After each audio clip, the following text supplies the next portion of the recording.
തൃശ്ശൂർ ജില്ലയുടെ ഡെപ്യൂട്ടി ഡയറക്ടറായിട്ടുള്ള അജിത കുമാരി മാഡാണ് നമ്മുടെ കൂടെയുള്ളത്. മാം, കഴിഞ്ഞ ദിവസം കപ്പൊക്കെ ആയിട്ട് വന്നിട്ട് നമ്മൾ കണ്ടിട്ടുണ്ടായിരുന്നു. ഇപ്പോൾ ദാ വീണ്ടും കലോത്സവം എങ്ങനെ പോകുന്നു ഈ രണ്ടാം ദിവസം സമയബന്ധിതമായി പരിപാടികളെല്ലാം ആരംഭിച്ചിട്ടുണ്ട്. ബഹുമാനായ കുന്നംകുളം MLA ആയിരുന്നു കലോത്സവം ഉദ്ഘാടനം ചെയ്തത്. നമ്മുടെ നഗരസഭ ചെയർപേഴ്സൺ സീത രവീന്ദ്രൻ അവർകളായിരുന്നു അധ്യക്ഷ സ്ഥാനത്ത് നിന്നത്. ഇനി മുഖ്യ പ്രഭാഷണം നടത്താനായിട്ട് ബഹുമാനായ ജില്ലാ കളക്ടർ ശ്രീ അർജുൻ പാണ്ഡ്യൻ IAS നമ്മോടൊപ്പം ഉണ്ടായിരുന്നു. ഇനി കലോത്സവ സന്ദേശം നൽകിയത് ശ്രീ റഫീഖ് അഹമ്മദ്, കവിയും ഗാനരചിതാവുമായ റഫീഖ് അഹമ്മദ് സാറാണ് ചെയ്തത്. എല്ലാ 17 വേദികളിലും സമയബന്ധിതമായി കാര്യങ്ങൾ കലാപരിപാടികൾ ആരംഭിച്ചിട്ടുണ്ട്. ഉച്ചഭക്ഷണം 11:30 മുതൽ കൊടുക്കാൻ തുടങ്ങിയിട്ടുണ്ട്. ഇന്ന് കാലാവസ്ഥ അനുകൂലമായതുകൊണ്ട് വളരെ സന്തോഷമുണ്ട്. DD എന്ന രീതിയിൽ വളരെ സന്തോഷമുണ്ട്. ഇന്നത്തെ പ്രൗഢഗംഭീരമായിട്ടുള്ള ഒരു തുടക്കം എന്ന് പറയാം. ഉദ്ഘാടനം നമ്മൾ ഇന്നായിരുന്നല്ലോ. അപ്പോൾ അങ്ങനെ നല്ല രീതിയിലൊരു കലോത്സവത്തിന് തുടക്കം കുറിച്ചിരിക്കുകയാണ്.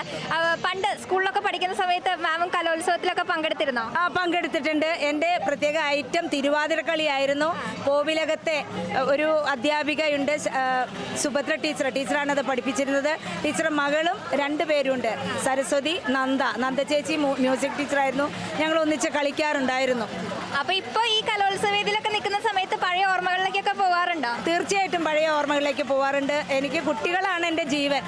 എൻ്റെ ജീവനും ജീവിതവും കുട്ടികളാണ്. കുട്ടികൾക്കാണ് ഞാൻ പ്രാധാന്യം കൊടുക്കാറുള്ളത്. അപ്പോൾ അങ്ങനെ കുട്ടികളുടെ ഒപ്പം ഒരുമിച്ച് ആഘോഷമാക്കുകയാണ് ഈ കലോത്സവ ദിവസങ്ങൾ വരുമ്പോൾ പ്രത്യേകിച്ചും, അല്ലേ? തീർച്ചയായും എല്ലാ മക്കൾക്കും കൂടെ ഞാൻ എപ്പോഴും ഉണ്ടായിരിക്കും. അപ്പോൾ ഒരുപാട് സന്തോഷം ഈ ഒരു തിരക്കിനിടയിൽ നമുക്ക് കുറച്ച് സമയം തന്നല്ലോ. Thank you so much.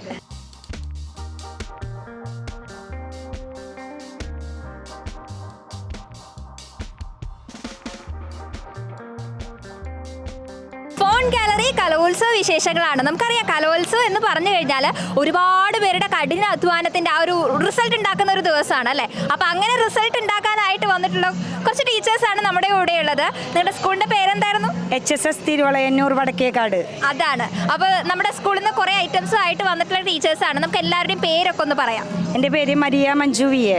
ഏത് സബ്ജക്റ്റാ? ബയോളജി. ഞാൻ Rupa, social science. Manju English. Nita English. അപ്പോൾ നമ്മൾ എല്ലാവരും കൂടെ കുറേ കുട്ടികളെയും കൊണ്ട് വന്നിരിക്കുകയോ? എത്ര ഐറ്റംസ് നമ്മൾ പങ്കെടുക്കുന്നുണ്ട് ഈ കലോത്സവത്തിൽ? ഞങ്ങൾ കൊണ്ടുവന്നിരിക്കുന്നത് പണിയ നൃത്തമാണ്. മലപ്പുലയാട്ടം കൂടി ഉണ്ടായിരുന്നു. പക്ഷേ ഈ കുട്ടികൾ തന്നെ മത്സരം അതിലും പങ്കെടുക്കുന്നത്. അതുകൊണ്ട് കുട്ടികൾ പറഞ്ഞു ഒരു ഐറ്റംസ് മതി മിസ്സേ, അതിൽ കോൺസെൻട്രേറ്റ് ചെയ്തിട്ട് കുട്ടികളെ കൊണ്ടുവന്നതാണ്. ഞങ്ങൾ പണിയ നൃത്തം കൊണ്ടുവന്നതാണ്.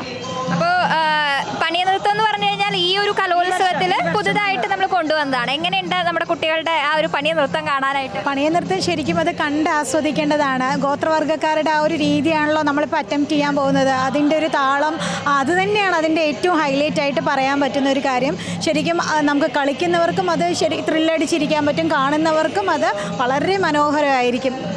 എന്താ പറയുക, ചുരുക്കി പറഞ്ഞാൽ നയനാനന്ദകരമായിട്ടുള്ള ഒരു അനുഭവമായിരിക്കും എല്ലാവർക്കും എന്നാണ് പണിയ നൃത്തം. അപ്പോൾ എന്താണ് ഇത്രയും വൈകിപ്പോയത് ഈ കലോത്സവത്തിൽ വരാനുള്ളതാണ് ഇത് കാണുമ്പോൾ നമുക്ക് തോന്നുക, അല്ലേ? കാരണം മുൻപേ വരേണ്ടതായിരുന്നു എന്നുള്ളതാണ്. ടീച്ചറുടെ അഭിപ്രായം എന്താ? കുട്ടികൾ എങ്ങനെ കളിക്കുന്നുണ്ട്? കുട്ടികൾ വളരെ നന്നായിട്ട് തന്നെ അവർക്ക് പറ്റാവുന്ന രീതിയിൽ മാക്സിമം അവർ ട്രൈ ചെയ്യുന്നുണ്ട്. പിന്നെ അതുപോലെ തന്നെ ഈ ഒരു ആദിവാസി ഗോത്രവർഗ വിഭാഗത്തിൻ്റെ ഒരു നൃത്തം നമ്മുടെ ഇതിൽ കൊണ്ടുവന്നപ്പോൾ, പുതിയൊരു ഐറ്റം കൊണ്ടുവന്നപ്പോൾ നമുക്കും കൂടി ഇതെന്താണ് എന്ന് മനസ്സിലാക്കാനും, അതുപോലെ കുട്ടികൾക്കും ഇങ്ങനെ കുറേ ഒരു നൃത്തം അവിടെ നടക്കുന്നുണ്ട്. അതുപോലെ തന്നെ ഇരുള് നൃത്തം, അങ്ങനെ മലപ്പുലയാട്ടം, അങ്ങനെയുള്ള പുതിയ പല പേരിലും പല നൃത്തങ്ങൾ വരുമ്പോൾ അവർക്ക് അവരുടെ ഇത് നമുക്ക് അടുത്തറിയാനും അവരുടെ വേഷവിധാനങ്ങളും അവരുടെ ഒരു സംസ്കാരം കാര്യങ്ങളൊക്കെ, ഇതൊരു കൃഷിയുമായി ബന്ധപ്പെട്ട് ഒരു വിജയോത്സവം പോലെ വരുമ്പോൾ അവിടങ്ങളിൽ നടത്തുന്ന ഒരു നൃത്തമാണ് ഈ പണിയ നൃത്തം. അപ്പോൾ അതിൻ്റെ ഒരു ഭാഗമാവാൻ കഴിഞ്ഞത്, അത് മരിയ മഞ്ജു ടീച്ചറുടെ നേതൃത്വത്തിൽ സബ് ജില്ലാ തലത്തിൽ 1ാം സ്ഥാനം കരസ്ഥമാക്കി ജില്ലയിലേക്ക് വരുമ്പോൾ ഞങ്ങളും ടീച്ചറോടൊപ്പം ഒരു ഭാഗമാകാൻ കഴിഞ്ഞതിൽ എനിക്ക് വളരെ സന്തോഷമുണ്ട്. അങ്ങനെ നമ്മുടെ പഴയ ഒരു കലോത്സവ ആ ദിനങ്ങൾ നമ്മൾ വീണ്ടും അയവിറക്കാനുള്ള ഒരു അവസരം കിട്ടി. അപ്പോൾ അത് തീർത്തും സന്തോഷമായിട്ട് നമ്മൾ എൻജോയ് ചെയ്യുന്നു.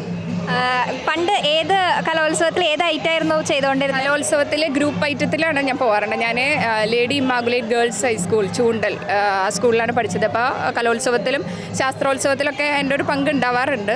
ഗ്രൂപ്പ് ഐറ്റത്തിൽ മാർഗ്ഗംകളി, അതുപോലെ തന്നെ ഒപ്പന, നാടകം, അങ്ങനെയുള്ള പല ഐറ്റത്തിലും നമ്മൾ പാർട്ടിസിപ്പേറ്റ് ചെയ്തിരുന്നു. ഇൻഡിവിജ്വൽ ഐറ്റം ഇല്ല, അങ്ങനെ ചെയ്തിരുന്നു. അപ്പോൾ അതിൽ പലതിലും സമ്മാനങ്ങൾ കിട്ടിയിട്ടുണ്ട്.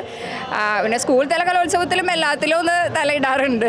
അങ്ങനെ അങ്ങനെ. അപ്പൊ അങ്ങനെയൊക്കെയുള്ള ആൾക്കാർക്ക് ഈ ഒരു കലോത്സവത്തിന്റെ ആ ഒരു വേദിയിൽ എത്തുന്ന സമയത്ത് ഒരു പ്രത്യേക എനർജി കിട്ടും അല്ലേ? ടീച്ചർ പങ്കെടുക്കാറുണ്ടോ പണ്ട് മത്സരം? പണ്ട് തിരുവാതിരക്കളിയും ഗ്രൂപ്പ് ഡാൻസിലുമാണ് ഞങ്ങൾ പങ്കെടുക്കാറ്.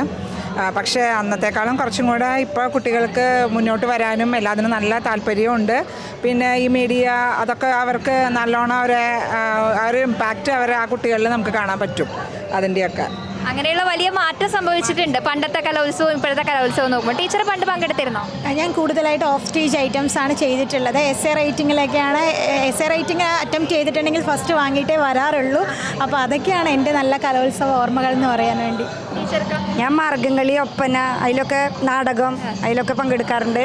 കഴിഞ്ഞ മുന്നത്തെ വർഷം ഞങ്ങളുടെ സ്കൂളിൽ നിന്ന് നാടകം സബ് ജില്ല മുതൽ സ്റ്റേറ്റ് വരെ കൊണ്ടുപോകാൻ സാധിച്ചതിൽ വളരെ സന്തോഷമുണ്ട്. ഇപ്രാവശ്യം ഉണ്ടോ നാടകം സ്കൂളിൽ? നാടകമുണ്ട്. മത്സരം വരുന്നേ ഉള്ളൂ. അപ്പോൾ പണ്ട് സ്കൂളിൽ നമ്മൾ കളിച്ചിരുന്ന അല്ലെങ്കിൽ പാർട്ടിസിപ്പേറ്റ് ചെയ്തിരുന്ന ആ ഒരു മത്സര ഓർമ്മകളൊക്കെ പുതുക്കാനായിട്ട് ഇപ്രാവശ്യം കുട്ടികളെ കൊണ്ടുവരുമ്പോൾ ഞാൻ വരുന്നുണ്ട് ഡ്യൂട്ടിക്ക് എന്ന് പറഞ്ഞിട്ട് ചാടി വന്നിരിക്കുകയാണല്ലോ ടീച്ചേഴ്സും. അപ്പോൾ ഈ ഓർമ്മകളൊക്കെ അയവിറക്കിക്കൊണ്ട് നമ്മുടെ സംഘടനയാണ് KST ആണ് പ്രോഗ്രാം. അപ്പോൾ അതിൻ്റെ ഭാഗമാണ് ഞാൻ 7th സ്റ്റേജിൽ നിന്നാണ് ഞാൻ വരുന്നത്. എൻ്റെ കുട്ടികളുടെ അടുത്ത് ഒരു പ്രോത്സാഹനം കൊടുക്കാൻ വേണ്ടി ഇപ്പോൾ വന്നതാണ്. അപ്പോൾ അപ്പുറത്തെ സ്റ്റേജിൽ ഡ്യൂട്ടി ഉണ്ട്, എന്നാലും നമ്മുടെ കുട്ടികൾക്ക് വേണ്ടിയിട്ട് ഓടി വന്നിരിക്കുകയാണ്. അപ്പോൾ മത്സരങ്ങളെ ഒരുപാട് സ്നേഹിക്കുന്ന, പണ്ട് മത്സരിച്ചുകൊണ്ടൊക്കെ ആയിരിക്കാം ഈ കലോത്സവത്തെ ഒരുപാട് സ്നേഹിക്കുന്നത് കൊണ്ട് ഇങ്ങനെ ഓടി നടന്ന് കുട്ടികളുടെ ഒപ്പം നിൽക്കുകയാണ് ടീച്ചേഴ്സും. അപ്പോൾ ഇങ്ങനെ കലോത്സവ വിശേഷങ്ങൾ എന്ന് പറയുമ്പോൾ കുട്ടികളുടെ മാത്രമല്ല, പാരൻസിൻ്റെ മാത്രമല്ല, ടീച്ചേഴ്സിൻ്റെ മാത്രമല്ല, ഒരുപാട് ആൾക്കാരുടെ ഒരു കഠിനമായ പ്രവർത്തനം അല്ലെങ്കിൽ ഒത്തൊരുമിച്ചുള്ള ഉത്സാഹത്തോടെയുള്ള പ്രവർത്തനമാണ്. അപ്പോൾ അങ്ങനെയുള്ള കലോത്സവ വിശേഷങ്ങളാണ് നിങ്ങൾ കണ്ടുകൊണ്ടിരിക്കുന്നത്.